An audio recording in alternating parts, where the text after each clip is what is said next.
The idea for the road trip came from Ethan. Restless, always hunting for something new, something wild to break the monotony of their daily routines. They had just finished their exams at the Academy of Ridgewood, and their brains were fried, their souls drained. So he called the group. By sunset, 5 friends packed into Ethan's old but reliable burgundy SUV: Miles, Ava, Jordan, and Liam. All 5 had known each other since childhood in their hometown of Harbor Vale, a quiet place bordered by mountains and forests. Their destination, a remote campsite near Silver Pine Lake, known for its still waters and quiet nights. "Tonight is gonna be perfect," Ethan said as the car bounced slightly along the worn road. "You said that last time," Jordan muttered, stretching in the back seat. "And it was perfect until you set the marshmallows on fire," Liam teased. Ava laughed. "Jordan burns everything, even tea." Jordan scoffed. "You boil water wrong." As the night sky transitioned from deep blue to star-speckled black, the road grew narrower. Pine trees lined the path like silent guardians. A cool wind brushed against the windows, whispering secrets of the forest. When they reached the campsite, they were surprised. "Yo, where is everyone?" Miles asked. The wide clearing of the Silver Pine campsite was empty. Not a single tent, not a single car, nothing. Only the quiet crackle of wind through the branches. "Well, this is weird," Ava murmured.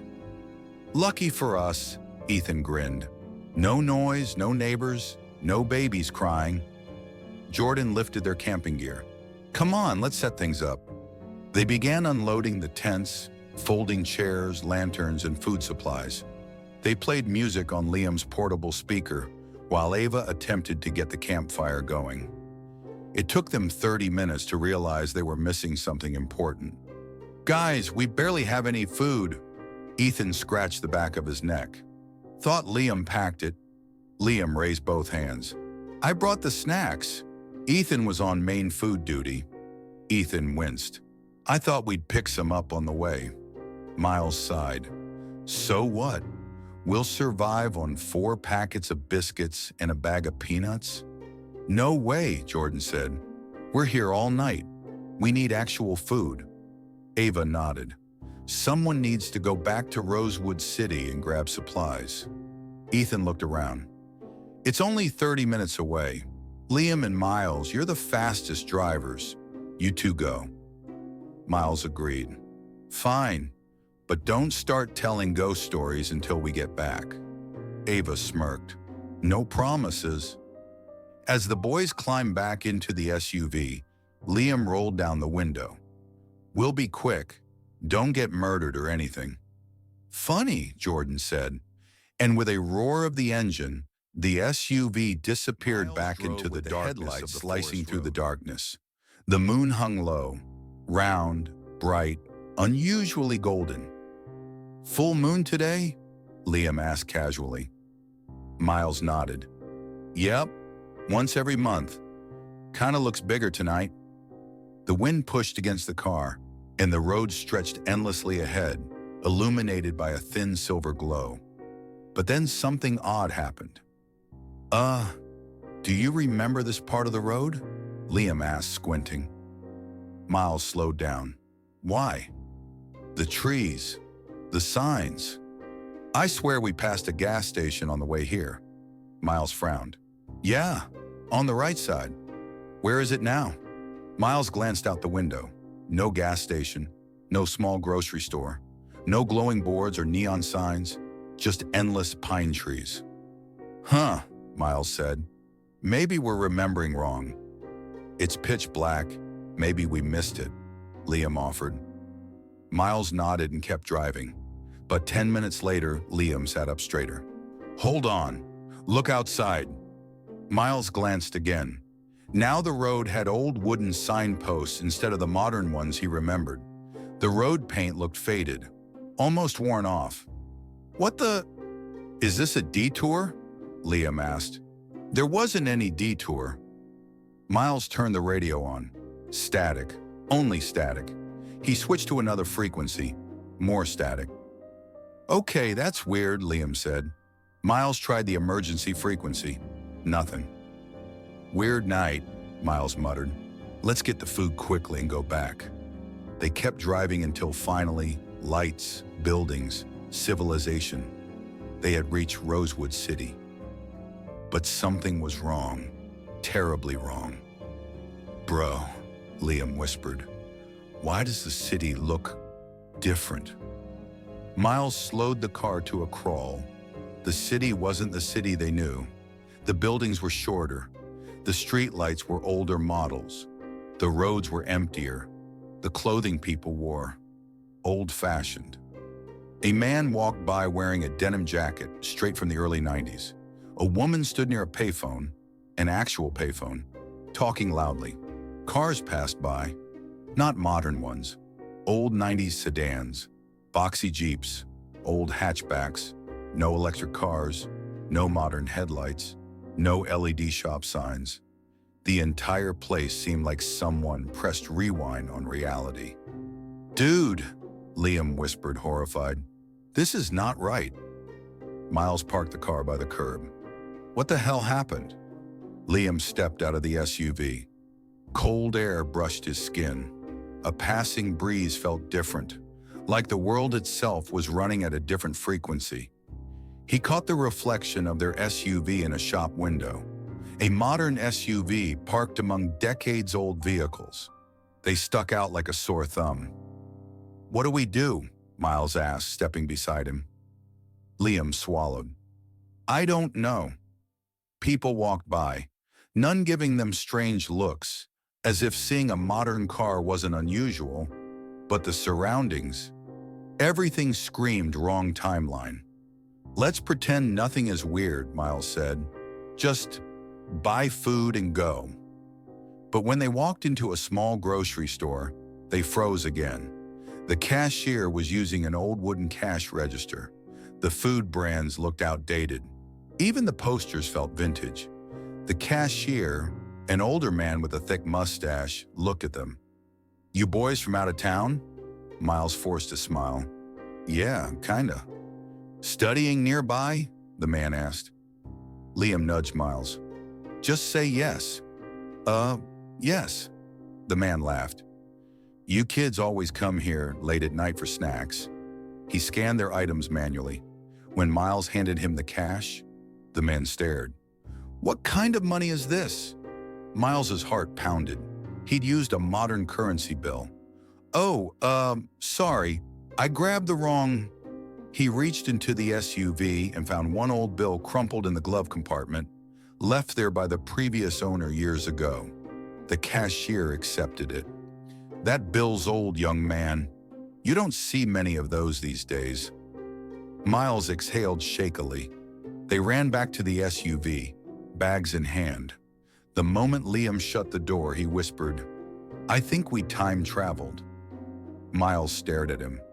"Don't say that." "What else explains this?" "Look around, Miles. Look at the cars. Look at the buildings. Look at the people. It's like 1990s Rosewood." Miles ran a hand through his hair. "We need to go back."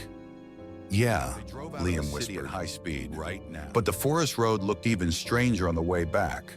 Old signboards, different tree placements, no road reflectors. Miles clenched the steering wheel. "This is not normal." They reached where the gas station should have been. Still nothing. "No matter what, we keep going," Miles insisted. Another 10 minutes, another 20, another 30. But the forest seemed endless, looping, stretching unnaturally. Finally, Liam pointed ahead. "Stop!" Miles hit the brakes. The road. They recognized it. The signboard. The bend. The fork. This was the part where they first noticed things going off. "We're back," Liam said. Miles reversed and took the left road toward the campsite, except the road ended abruptly in a dense wall of trees. "What?" Miles yelled. "This road leads to Silver Pine." But it didn't. Not anymore. It's like this road doesn't exist yet, Liam said slowly. Doesn't exist yet, Miles repeated. And then it all clicked. If this was the past, maybe the campsite wasn't even built yet. How do we get back? Liam asked. Miles shut his eyes. I have no idea. They drove back into Rosewood City. Everything still looked like the 1990s. People stared a little longer at their clothes, at their modern phones, though they kept those hidden. They parked near a library, unsure where to go. How do we find help in the 90s? Liam asked. Miles looked around. We look for someone who knows about time. That sounds insane. Everything tonight is insane. They wandered through the quiet streets until they stumbled upon a small wooden building with a faded sign. Professor Alderson, Theoretical Science and Unexplained Phenomena. Liam stared. Bro, Miles whispered. This looks exactly like the place we need. They walked up and knocked. After a moment, the door creaked open. An elderly man with round glasses and wild gray hair peered out. Yes, can I help you? He asked. Professor Alderson? Miles asked. Yes, we need help with something scientific. The professor frowned. Come in. Professor Alderson's office was cluttered with papers, diagrams, strange scribbles, and blueprints for odd-looking machines. What is it you boys want? He asked, sipping tea. Miles looked at Liam. Then he said it. We think we traveled here from the future. The professor didn't laugh, didn't frown, didn't even look confused. Instead, he adjusted his glasses. Tell me exactly what happened. Miles and Liam explained everything. The campsite, the lonely forest road, the city looking different, the old cars, the old currency. Professor Alderson listened without interrupting. When they finished, he stood and walked to a chalkboard. He drew a diagram. This, he said, tapping the board, is a temporal slip. A what? Liam asked. Time is not a straight line, boys. It bends in rare conditions. He drew circles. Full moon night, he said. The boys looked at each other. Tonight was a full moon. Strong gravitational pull affects Earth's magnetosphere. Combine that with a high-velocity object entering the atmosphere. A shooting star, perhaps?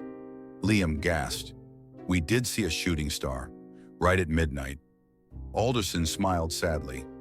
You were at the wrong place at the wrong time. Or rather, the right place at the wrong time. So how do we go back? Miles asked urgently. You must recreate the conditions exactly. If I'm right, another shooting star will fall on the night of the next full moon. And if you miss that moment, you'll be trapped here. There won't be another day like this for the next 10 years. The boys froze, fear creeping up their spines. Alderson wrote down, 1. Full moon 2. Midnight 3. Same road 4. Same velocity 5. Same trajectory 6. Strong cosmic interference. In short, he said, you must wait until the next full moon, then take the same road at the same time and speed. Miles felt relief flood him. So we can go back. Yes, Alderson said, but be careful. The next morning, Time does not like the motel cautiously, trying to act natural. They wore thrifted clothes they bought to blend in. Loose shirts, denim jackets, simple shoes. Their modern clothes were stuffed deep inside a broken storage locker near the motel. But no matter how much they tried to blend in, the stranger in the brown coat wasn't fooled. It began subtly. Day 1, 10:13 a.m. Miles noticed a figure standing behind a newspaper stand across the street. Brown coat, hat pulled low, pretending to read. Day 2, evening. While they walked to a diner, Liam whispered, Don't look right, but he's there. Same guy. Day 3, night. The stranger stood outside the motel door, staring silently before walking away when Liam opened it. On the fourth day, the stranger finally approached. Miles was returning from Professor Alderson's place, carrying notes about the next full moon cycle, when a hand gripped his shoulder. He froze. "You two," a cold voice said behind him. "You don't belong here." Miles turned. The stranger's dark eyes studied him like a predator. "I don't know what you're talking about," Miles lied weakly. The man scoffed. "I've been watching you since the night you arrived. The car you drive doesn't exist. Your clothes don't belong. Your money is wrong. Your speech is strange." He leaned closer. "And time doesn't appreciate visitors." Miles pushed away from him and ran. The stranger chased him through the streets until Miles dove into a crowded marketplace. He slipped through people, jumped over a counter, and hid behind a stack of vegetable crates. The stranger walked past, then stopped, as if smelling the air. Miles held his breath. After a long moment, the stranger moved on. Miles waited 5 minutes before crawling out and bolting back to the motel. Liam opened the door and almost yelled, "What happened? Why are you sweating?" "He found me," Miles panted. "He talked to me. He knows everything." From that day on, their month-long nightmare truly began. For the next 30 days, they lived in fear. The stranger, who they now called the Watcher, appeared everywhere. Week 1, learning the rules. Professor Alderson explained more. "You cannot interact too much with this era. The more you change, the more unstable your return becomes." So they avoided talking to locals, avoided markets, avoided crowds. Only Alderson knew their secret, but the Watcher seemed to have an unnatural ability to track them. Every time they went outside, he was somewhere nearby, sometimes across the street, sometimes behind a shop window, sometimes sitting at a bench staring directly at their motel. They started moving motels every 2 days. They switched. Motel Pinecrest, the old Birch Inn, Cedar Rooms, Maplewood Stay. But the Watcher always found them. Miles once spotted him standing in an alley at midnight, smiling darkly as if he enjoyed the chase. Week 2, survival in disguise. Liam cut his hair short to look like a 90s kid. Miles shaved his beard and wore old-fashioned glasses. They began working small cash jobs, washing dishes, loading crates, because their modern money obviously couldn't be used. They slept in different rooms, sometimes on floors, sometimes in abandoned sheds to throw the Watcher off.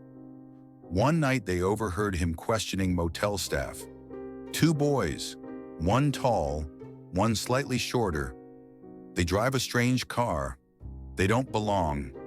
Miles and Liam hid in a maintenance closet until he left. Week 3, the Watcher gets bold. He confronted them again, this time in the middle of Rosewood Park. "You boys think you can escape me forever?" he asked calmly. Miles backed away. "We just want to go home." The Watcher smirked. "You shouldn't have come." "We didn't mean to," Liam shouted. "Oh, I know," the man said. "Time has its accidents, but I've been tracking anomalies for years." He stepped closer. "And anomalies attract danger." "What danger?" Miles asked, voice trembling. The Watcher smiled darkly. "You'll see." Liam grabbed Miles's arm and they ran before he could grab them. From that day, the stranger's pursuit grew aggressive. He knocked on doors at night, followed them through streets, left notes on their windshield. "You don't belong. Time rejects you. Soon." They barely slept, barely ate, barely breathed without fear. Week 4, preparing for the full moon. Professor Alderson worked tirelessly with them. Together they mapped the exact timing of the next temporal slip. "You must recreate every detail exactly," Alderson said. "The velocity, the direction, even the emotional state you were in." How do we ensure the Watcher doesn't stop us? Liam asked. Alderson hesitated. You must outrun him. The night before the full moon, Alderson handed Miles a key. This is for my workshop's side entrance. If something happens, hide there. Miles frowned. What's happening tomorrow? Night arrived. The full moon rose, round, bright, silver blue. Miles and Liam drove the SUV to the forest road, but they weren't alone. Headlights appeared behind them. Liam looked in the mirror. It's him. The Watcher's car, an old black sedan, charged toward them. He's trying to stop us, Miles shouted. Floor it, Liam yelled. Miles slammed the gas pedal. Gravel flew. Trees blurred. The sedan chased them relentlessly, honking, swerving, trying to force them off the road. Why won't he leave us alone? Liam yelled. He said time rejects us. The Watcher rammed their bumper. The SUV shook violently. Keep going, Liam screamed. The clock read 11:59 p.m. Almost there, Miles shouted. The bend is close. The sedan hit them again. The car swerved dangerously near the cliff edge. Don't lose control, Liam shouted. Miles gripped the wheel so hard his palms stung. The moon glowed intensely now, almost unnaturally bright. The shooting star streaked across the sky. Liam yelled, There! The exact spot! As the sedan rammed them a final time, Miles turned sharply into the bend. The Watcher lost control. His car spun out, crashing against the guardrail. For a brief moment, Miles saw his face in the mirror, twisted with fury, illuminated by moonlight. Then the world exploded into blinding white. Sound vanished. Light grew. Gravity warped. Time folded around them. Liam grabbed the dashboard. Don't stop! Keep driving! Miles pushed the pedal to the floor. The light swallowed everything.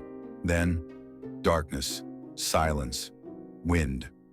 Miles gasped as the world snapped back into place. Birds chirped. The sun was rising. The road was modern again. They were back. Bro, Liam whispered. We made it. Miles stopped the SUV and began laughing in disbelief. We actually made it. They raced back to the campsite.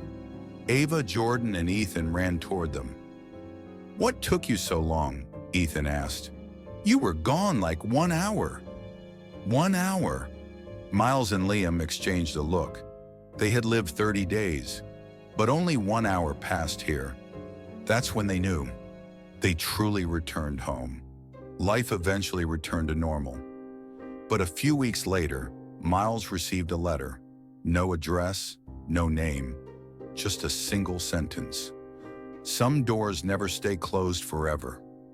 Under the sentence was a small pressed flower, a flower Miles had seen only in the 1990s version of Rosewood Park. And at the bottom, a faint symbol, the mark on the Watcher's coat collar. Miles dropped the letter as a chill ran through him. He whispered to Liam, I think he found a way forward.